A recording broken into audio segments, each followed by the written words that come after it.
Bem, galera, hoje a gente vai dar continuidade à matéria de derivadas, então essa é a segunda parte e última da aula. Nela a gente vai ver as definições de máximo e mínimo, revisar, no cálculo 1 e apresentar no cálculo 2. Em relação ao cálculo 2, a gente também vai ver as derivadas direcionais e depois tem o resumo das fórmulas que eu sempre deixo no finalzinho para ajudar vocês a estudarem. Só queria destacar para vocês, então todo slide eu estou deixando aqui meu Facebook, meu Twitter, vocês podem me seguir, que eu sempre aviso quando eu posto vídeo, quando eu estou preparando alguma coisa, e por aí vai. Então, se vocês estiverem, acompanhando alguma playlist, pode ser bem útil. Mas, enfim, vamos começar. Em relação aos máximos e mínimos, no cálculo 1, visualmente é uma coisa bem fácil de entender, Todo mundo já está, acho que, familiarizado com isso. Então, um ponto de máximo, por exemplo, aqui, seria o maior valor que a função assume, então eu tenho essa função y igual a menos x², e na curva dela, esse ponto aqui, que é o zero, é o maior valor que ela vai assumir, então eu chamo de ponto de máximo. Aqui seria o contrário, então y igual a x², eu tenho que esse daqui é o meu menor valor que a função assume, e os maiores eles vão lá para o infinito, então não tem muito bem como saber, assim como aqui ela vai para o infinito também. Então a única coisa que eu consigo ter certeza é que aqui é o mínimo e aqui é o máximo. Beleza. Existe um terceiro tipo de ponto, que é o ponto de inflexão. Então, de acordo com a concavidade da função, o ponto de inflexão vai ser justamente onde acontece essa mudança de concavidade. Então, aqui eu tenho a concavidade para baixo, nesse sentido assim, e aqui para cima. Se eu emendar as duas, digamos assim, o ponto em que essa emenda é feita, a gente pode dizer, é o ponto de inflexão. Em relação aos pontos máximos e mínimos, você pode classificar eles em absoluto ou relativo também, ou local, que é a mesma coisa que o relativo. Então depende muito da região que você está analisando. Se você analisar todo o domínio da função e encontrar um ponto que seja máximo, ele vai ser absoluto. Mas se você analisar só uma parte dela, ele vai ser local ou relativo. Então depende muito do intervalo que você está analisando. Por exemplo aqui, essa função vermelha. Em toda ela que eu tenho aqui nesse intervalo, o meu máximo é esse daqui. Então, é o meu máximo absoluto de toda a função que eu estou vendo. Mas se eu falar para você que eu estou analisando só nessa região aqui, nesse intervalo que eu criei, o máximo desse intervalo é esse daqui. Então, ele é o máximo local. Da mesma forma que na função toda, o meu mínimo é esse daqui, certo? O menor valor que ele assume.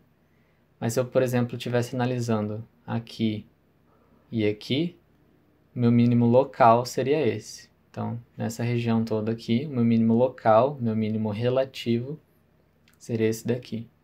Então, tem essa diferença, é uma diferença de conceito, de nomenclatura, digamos assim. Esses três pontos que eu apresentei, o máximo, o mínimo e o de inflexão, eles são chamados de pontos críticos.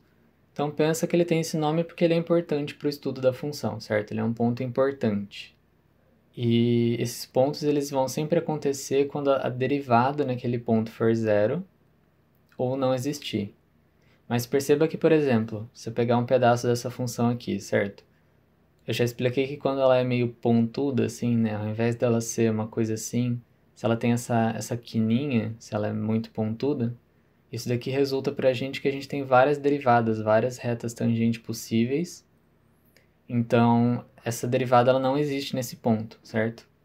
Mas não necessariamente ela é um ponto de máxima ou mínima. A gente ainda vai aprender a classificar eles de acordo com algumas regras. Mas é importante dizer então que não é uma coisa assim, isso daqui é tal ponto e pronto. A gente tem que fazer uma análise antes, certo? Então vamos pegar um primeiro exemplo aqui. Essa função, se eu olhar, esquecer um pouco os valores e olhar para ela, o que que eu sei? Eu sei que esse daqui é o valor máximo dela. Então, de novo, ela vai lá para o infinito, então isso aqui não importa tanto, mas nessa região aqui, esse é o valor máximo, então é um ponto de máximo. Esse daqui é um valor mínimo, e percebam que eu tenho essa concavidade e essa.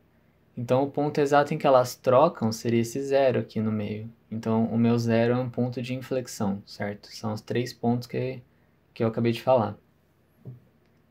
Mas vamos, olhar matematicamente agora. Então, a minha função é essa daqui. Eu sei que um ponto crítico é quando a derivada dá zero. Então, basicamente, eu vou derivar e igualar a zero, para eu saber aonde que isso acontece. Então, eu derivei a minha função, obtive 9x² menos 9, e aí eu vou igualar isso com 0.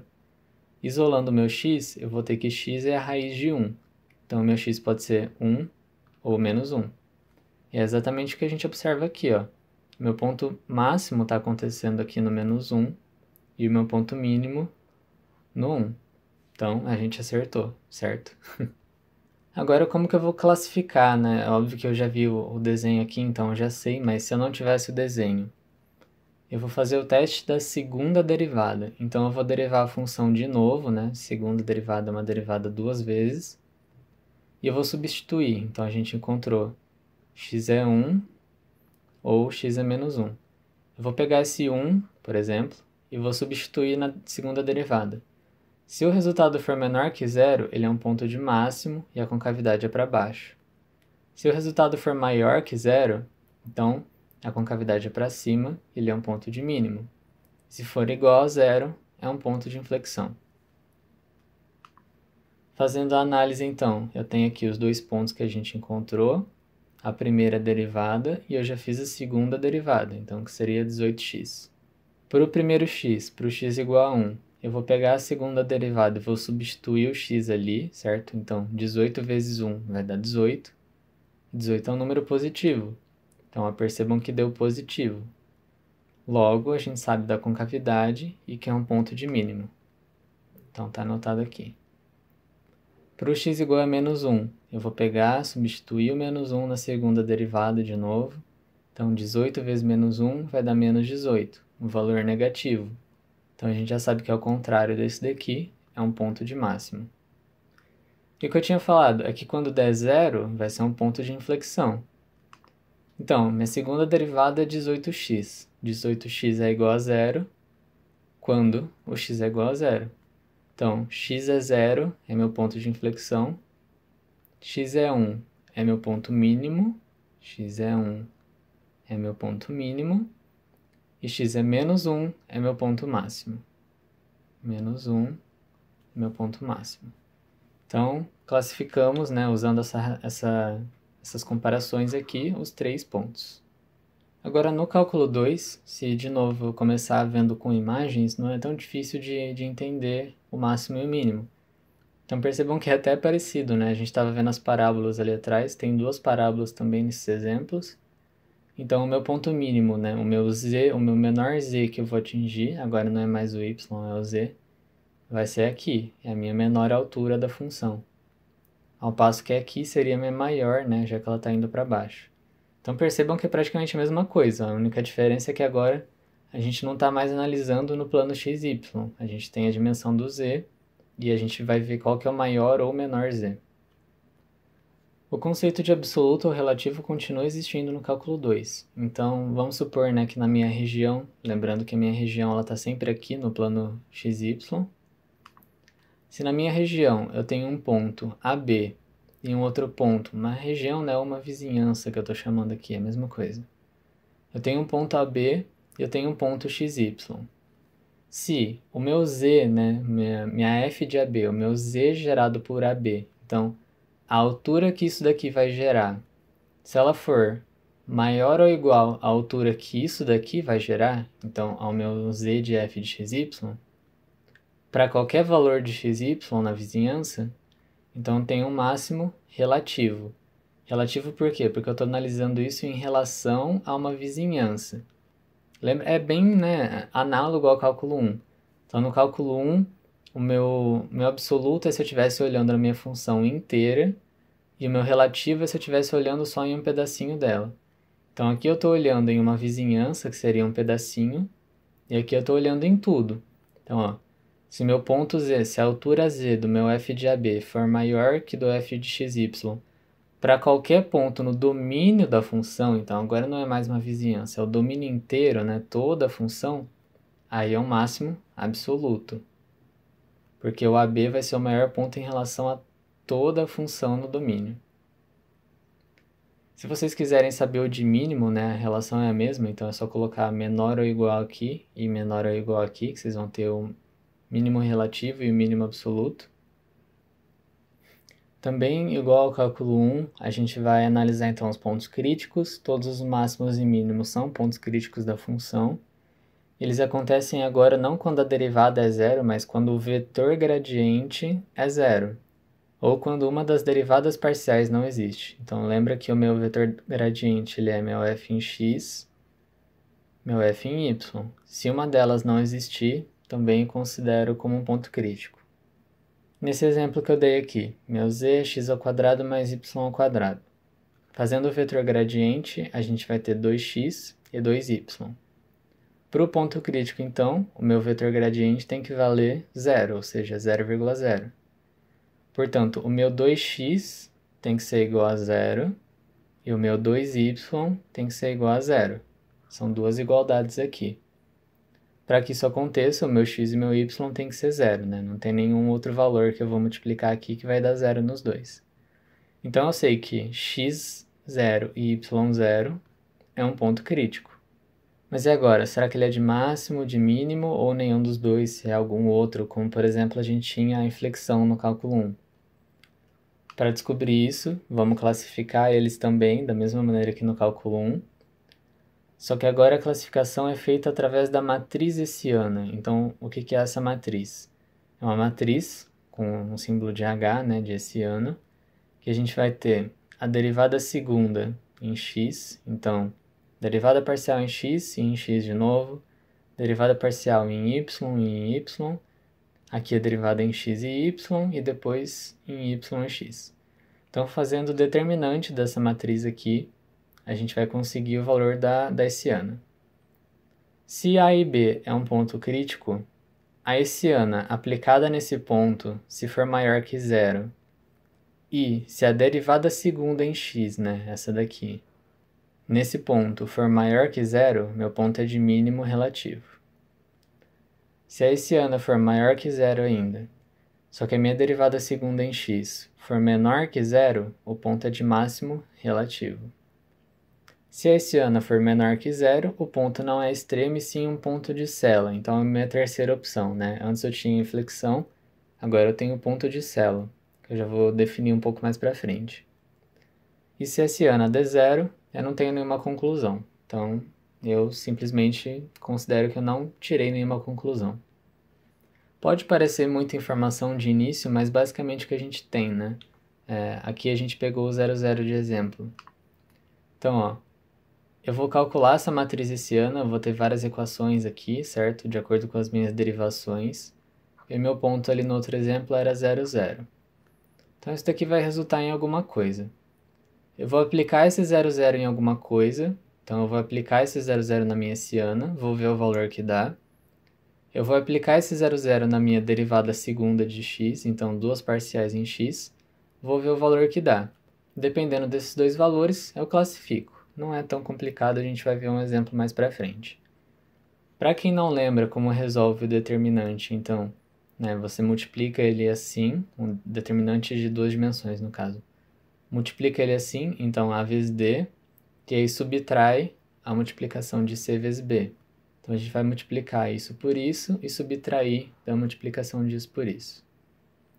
E também lembrando da aula passada, de acordo com as condições que a gente tinha visto, a gente pode considerar isso daqui, certo? Então, isso daqui, na maior parte dos casos, vai ser igual o valor de um com o outro. E agora, o que é o ponto de Cella? Eu peguei uma definição aqui que eu vou ler para vocês. Ele é o ponto sobre uma superfície no qual a declividade é nula, mas não se trata de um extremo local. É o ponto sobre uma superfície no qual a elevação é máxima numa direção e mínima na outra direção. Então, por exemplo, nessa função aqui, meu ponto de Cella é esse, certo? Se vocês olharem, né, nessa direção, se vocês olharem, né, batendo o olho aqui em y só, vocês vão ver que ele é o ponto mínimo disso daqui. Mas se vocês olharem na direção do eixo x, vocês vão ver que ele é o ponto máximo disso daqui. Então ele é, ao mesmo tempo, máximo de uma perspectiva e mínimo de outra. Isso que é um ponto de Cella. Ele recebe esse nome porque, né, essa figura aqui parece uma sela de cavalo, dá para você imaginar. Eu tenho esse GIF aqui, né? Eu já tinha usado ele em alguma outra aula, então mostrando essas duas perspectivas que eu mostrei. Então, o meu ponto de sela estaria mais ou menos aqui no meio. Isso daqui também seria um ponto de sela. E aqui a gente tem as curvas de nível, né? Então, só para dar uma comparada, perceba ó, que a função está crescendo para cá, só que decrescendo para cá e decrescendo para cá. Então ele é um ponto estranho, sei lá, ele é um ponto que é máximo e mínimo ao mesmo tempo e isso torna ele nenhum dos dois. É mais ou menos isso. Aí a gente classifica ele como ponto de sela. Agora um exemplo para a gente poder entender melhor como é que é feita a classificação. Então eu tenho aqui minha função z, certo? Se eu quero encontrar os máximos, mínimos e pontos de sela, eu já sei que o meu vetor gradiente tem que ser zero. Então, para pontos críticos, eu vou calcular o meu vetor gradiente e igualar ele com zero. Aqui eu já tenho meu vetor gradiente calculado, então derivei tudo isso daqui em x, deu isso daqui. Derivei tudo isso daqui em y, deu isso daqui. Esse é o meu vetor gradiente. Então eu sei que esse meu valor, né, essa minha equação em x, ela tem que ser igual a zero. E essa daqui também tem que ser igual a zero para que seja um ponto crítico. Então a gente monta um sisteminha, certo?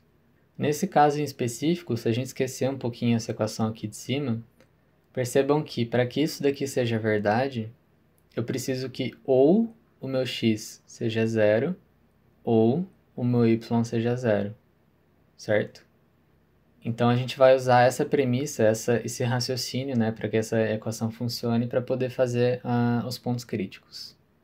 Então, para essa segunda equação que eu falei, né, eu transferi o sistema para cá, para ela, o meu x vai ser zero ou o meu y vai ser zero.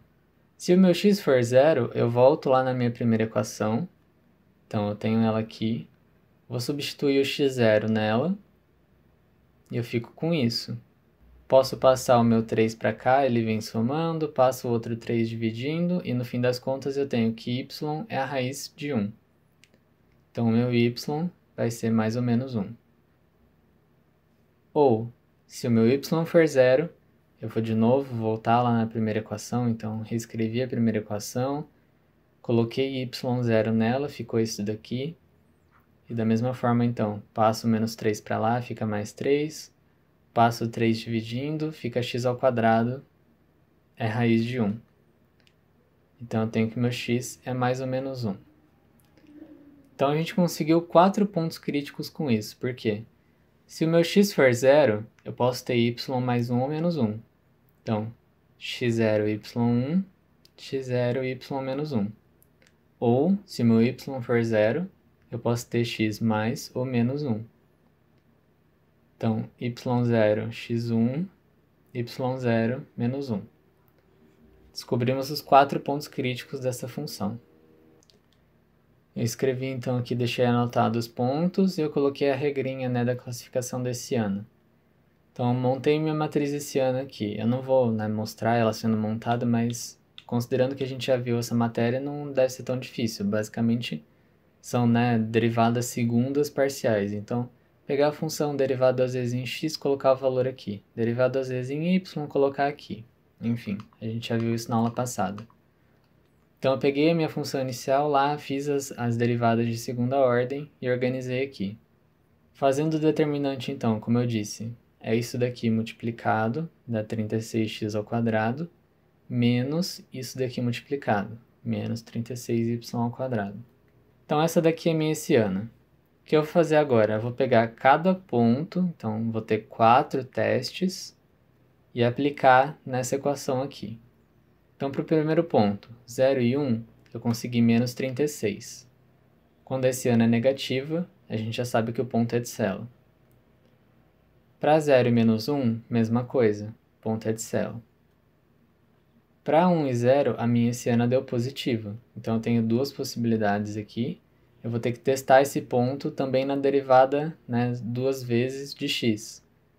Então, minha derivada duas vezes de x é 6x, meu x é 1, então eu tenho 6, ponto de mínimo relativo, porque ele é maior que zero, mínimo relativo.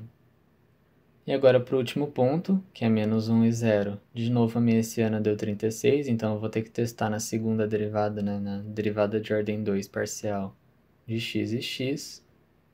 Então meu x agora é menos 1, 6 vezes menos 1, menos 6. Agora eu tenho um ponto de máximo relativo, porque percebam que deu menor que zero aqui. Máximo relativo. Agora a gente vai lá no GeoGebra para dar uma olhada em todos esses pontos que eu mostrei aqui para vocês. Então aqui no GeoGebra eu vou dar um pouquinho de zoom aqui na nossa equação. E vamos lá, o meu ponto A e B, que é o 0 e 1 e 0 menos 1, eram os pontos de Cela. Então vamos olhar aqui. Pegando o exemplo do B, percebam que se eu estiver olhando ele daqui assim, ó, é como se ele fosse um ponto de máximo, certo? Olha só a curva que eu tenho aqui, ele está bem em cima dela. Mas se eu olhar desse ângulo, eu posso enxergar ele assim também, ó, como um ponto de mínimo. Então, percebam até que ele parece um ponto de inflexão, olha só, se eu pegar ele aqui, olha só a mudança de concavidade aparecendo. Então é como se ele fosse o ponto de inflexão do cálculo 2, né? Ele é um máximo e mínimo ao mesmo tempo que essa mudança de concavidade. A mesma coisa para o A. Então, o meu A e B são os pontos de Cela. O meu C, que é 1 e 0, ele é meu ponto de mínimo relativo. Então, olha só, o meu C ele vai gerar uma altura que está bem aqui embaixo. Então, obviamente, né, a função, vocês podem ver aqui, ela assume valores mais, né, menores. Mas percebam que em relação a essa região aqui, esse é o meu mínimo. E o meu D era o meu ponto de máximo relativo. Então, ó, o meu D ele vai gerar essa altura aqui. Então, eu tenho o meu mínimo ali e o meu máximo aqui. Agora a gente vai mudar um pouquinho de assunto. Então, já terminamos a parte dos máximos e mínimos. E vamos ver as derivadas direcionais, que é o último assunto de derivada. As derivadas parciais, que a gente já tinha calculado na última aula. Então, a derivada parcial de uma função ela é calculada na direção dos vetores paralelos ao eixo x e y. Então, quando eu estou calculando a derivada parcial da função em relação a x, eu estou pegando o meu eixo x, certo? Ele tem um vetor aqui, e eu estou calculando a minha derivada, por exemplo, em um ponto aqui, vamos supor. Então, eu estou fazendo a minha derivada em relação a esse eixo, a esse vetor x. Se eu fizer em y, então é a mesma coisa, só que para y, certo? E são as derivadas parciais que a gente já tinha visto. A derivada direcional seria eu fazer uma derivada parcial, só que em relação a um outro vetor v, que pode estar em qualquer direção. Eu desenhei ele aqui assim, mas se eu quisesse, né, derivar nesse sentido, ou nesse, enfim, qualquer outro sentido que não seja x e y, eu vou estar fazendo uma derivada direcional. Analisando esse desenho aqui de uma bibliografia que eu achei. Então, a gente tem essa superfície em azul, eu tenho o meu vetor, né? Aqui ele está chamando de u, tenho o meu vetor. E percebam que a reta tangente, ela está surgindo em relação a esse vetor, não em x, não em y, mas a minha reta tangente, ela está sendo calculada naquele ponto ali, em relação a esse vetor. Então, uma derivada na direção de um outro vetor que não x e y. Então, falando matematicamente agora, a derivada direcional ela é a derivada da função em um ponto P na direção de um vetor qualquer v. Se vocês olharem a fórmula que eu escrevi aqui, está escrito, né, a derivada na direção do vetor u. Por que u? Né, se eu falei v aqui em cima. É que a gente pode ter um vetor v, por exemplo, supondo que eu tenho um vetor v aqui, que ele tem um tamanho, né, um comprimento de 5 unidades. Só que para eu fazer o cálculo da derivada direcional, eu vou ter que transformar esse vetor v em um vetor u que tenha uma unidade só, então um vetor unitário. Por isso que na fórmula está aparecendo o u. A gente não pode usar o vetor v no cálculo. Então a derivada direcional na direção de u da função naquele ponto vai ser o vetor gradiente naquele ponto vezes AB. Esse vezes, eu vou explicar um pouco mais para frente como que é essa multiplicação aqui. Mas o AB são as coordenadas do meu vetor unitário. Então, lembrem que a gente tem que fazer em relação ao unitário e não ao vetor que o exercício der, por exemplo. A não ser que o exercício já deu unitário, aí tudo bem. Então, como eu disse, o meu U é o vetor V transformado em unitário. Então, o módulo dele é 1, né? O comprimento dele é 1. E essa daqui é a maneira com que a gente transforma. Não precisa se preocupar tanto com essa fórmula, porque eu vou dar um exemplo um pouco mais para frente. Mas, enfim, o vetor unitário é calculado pegando as coordenadas do vetor e dividindo pelo módulo dele, então pelo tamanho dele. Eu sei que eu já tinha, né, mostrado ali atrás para vocês a interpretação disso, mas eu fiz no GeoGebra também um desenho para poder explicar um pouco melhor em 3D, né? E aí vocês podem acessar também, vamos dar uma olhada. Então, de novo, como é que é a interpretação da derivada direcional? Eu tenho o meu ponto P, que ele tem coordenada x0 e y0, certo? E ele tem um vetor que é diferente do vetor lá de x e y. Então, quando eu faço a derivada parcial, ela está em x e y. Esse meu vetor vai ser nele, vai ser no sentido dele que vai ser calculada, né? Então, a derivada, eu tenho aqui a minha curva, a minha superfície, e o meu ponto que tem a reta tangente, percebam, ó, ele está bem alinhado com o vetor, ele não está alinhado com x nem com y. Então, independente de para onde esse vetor esteja apontando, a minha reta tangente vai estar nesse sentido, certo? Só para vocês entenderem que ele é diferente do x ou y. A questão é que existe sim uma relação com as derivadas parciais. Então, por exemplo, se eu pegar o meu vetor u, né, o meu vetor unitário, ele tiver a coordenada 1 e 0, vamos voltar lá para o GeoGebra rapidamente. Se meu vetor tiver a coordenada 1 e 0, igual eu falei, percebam que ele seria exatamente um vetor x. Então, ele tem 1 no x e 0 no y. Então, ele seria assim, ó. Isso significa que se o meu vetor unitário for 1 e 0, eu vou estar calculando a derivada parcial em x. É exatamente a mesma coisa. Por que que acontece isso, né? Eu falei que a derivada direcional ela é o gradiente vezes o unitário. Se meu gradiente é a derivada parcial em x e a derivada parcial em y, percebam, eu vou ter 1 e isso daqui vai sumir. Então, sobra só a f em x, que é a mesma coisa que isso aqui. Da mesma forma, se o meu vetor unitário for 0 e 1, eu vou estar calculando, então, aqui vai dar 0 e aqui vai dar 1. Eu vou estar calculando meu f em y, ou seja, minha derivada parcial em y. Então, a derivada parcial nada mais é do que uma derivada direcional na direção de x e y. Essa é a relação. Vamos agora para um exemplo. Então, calcular a derivada dessa função aqui, nesse ponto, na direção do vetor 0, 2. Reparem que eu não dei direto o vetor unitário, então a gente vai ter que converter ele para o comprimento 1, beleza? Pela fórmula, então, da derivada direcional, a gente precisa saber, né, o vetor gradiente e as coordenadas do meu vetor unitário. Então, eu separei aqui nessas duas partes. Meu vetor gradiente é a derivada em x e a derivada em y. Então, eu peguei essa função, derivei em x, deu isso. Peguei a função, derivei em y e deu isso. Eu não vou ficar repetindo esse processo porque senão vai demorar muito, certo? Mas calculei meu gradiente. Agora eu vou fazer meu gradiente no ponto em que eu pedi, certo? No ponto P. Então, o meu gradiente no ponto P, que é 1 e menos 1, é só vir aqui e substituir x e y, certo? E aí esse daqui é o meu vetor gradiente no ponto. Então, eu já tenho essa parte pronta da fórmula, certo? Agora eu preciso achar as coordenadas do meu vetor unitário.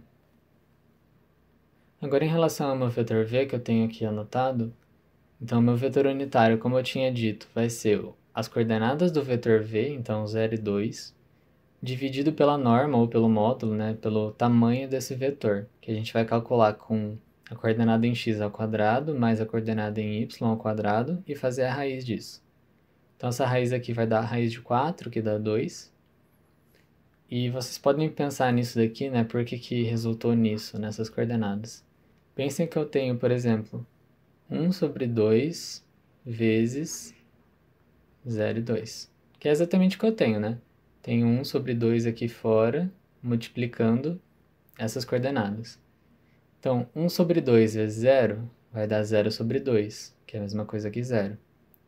E 1 sobre 2 vezes 2 vai dar 1. Então, é basicamente você pegar uma constante e multiplicar os valores aqui de dentro por ela, né? Tem hora que dá fazer um exemplo aleatório aqui, não tem nada a ver com esse. Mas supondo que aqui embaixo tivesse dado, né, 0,2 dividido por raiz de 5, que é um valor que não é tão fácil de achar. eu coloco isso para fora da mesma forma, então 1 sobre raiz de 5 vezes 0,2, aí eu multiplico, ficaria 0 e 2 sobre raiz de 5. Então, enfim, isso daqui não tem nada a ver com esse exemplo, mas é só para mostrar para vocês como que é essa questão, né, de transformar isso em uma coordenada de vetor. Enfim, agora eu consegui as coordenadas do meu vetor AB, ou seja, meu vetor unitário, e eu posso fazer o produto escalar. Lembrando que o produto escalar, né, essa multiplicação entre dois vetores, é a mesma coisa que eu pegar um vetor A, fazer ele para um vetor B, aí eu vou ter as coordenadas em x multiplicadas, mais as coordenadas em y multiplicadas. E isso me gera um número. Então chama produto escalar justamente porque é um produto de dois vetores, né? Então é o produto do meu vetor gradiente pelo meu vetor unitário. Só que ele vai gerar um número no final. Então, ó, percebam, vai ser o meu e ao quadrado vezes zero. Então eu ignoro ele.